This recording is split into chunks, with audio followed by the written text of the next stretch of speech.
You can support the Second Amendment and also believe in common sense gun safety legislation. I believe in all the amendments, but I don't believe that anyone who cannot handle their disagreements through other than violence should ever handle a weapon.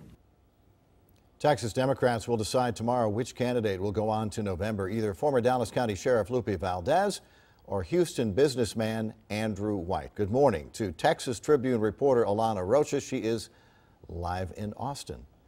So Governor Abbott, it certainly appears, has already set his sights on running against Lupe Valdez. Why?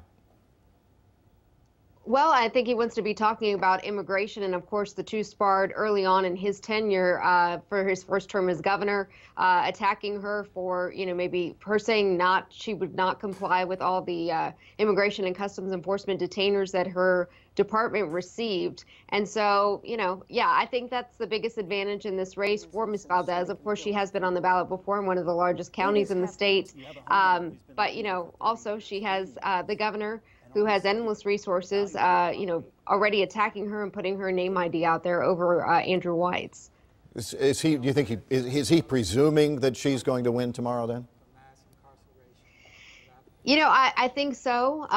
But also, like I said, I think that he wants to be talking about immigration. And of course, the two have made headlines early on. So I think that might be part of the focus as well. Right. And White would be much more of a centrist Democrat than Valdez would be.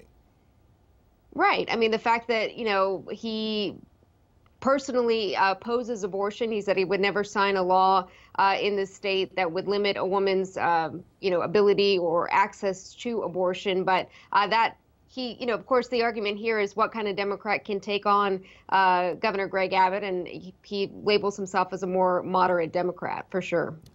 So this debate did draw some blood for both of them. Not broadcast statewide. You really had to be a political junkie to even find it on streaming service. Did it draw any new lines that we didn't know about between these two?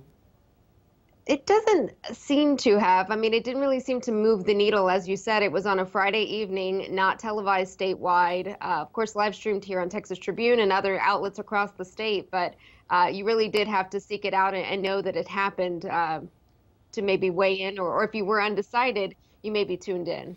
Whoever wins this, it seems that Texas Democrats are more excited about the race for Ted Cruz's seat in the U.S. Senate than they are for governor. Basically, are Democrats going to concede the race to Greg Abbott because he's got $40 million in the bank and he's pretty popular? Yeah, and then some. But yeah, absolutely. Anytime we tweet or post about the race between O'Rourke and Ted Cruz, but O'Rourke, of course, being the El Paso congressman who is trying to unseat Ted Cruz, we get a lot of traction, and I think he's energizing a lot of people. He's, of course, touted that he's made it, I believe, to almost all 254 counties here in the state. He has outraised Cruz over several reporting periods, and that's just his election campaign, whereas Cruz has some outside arms, political action committee money as well. So I think he is really energizing Democrats for sure. And, of course, November's a long way away, so he has a lot more campaign stops to make. And a lot more money to raise, but he's doing pretty well. Alana Rocha, always, thank you. We can find a link to a Texas Tribune and Alana's reporting on fox4news.com.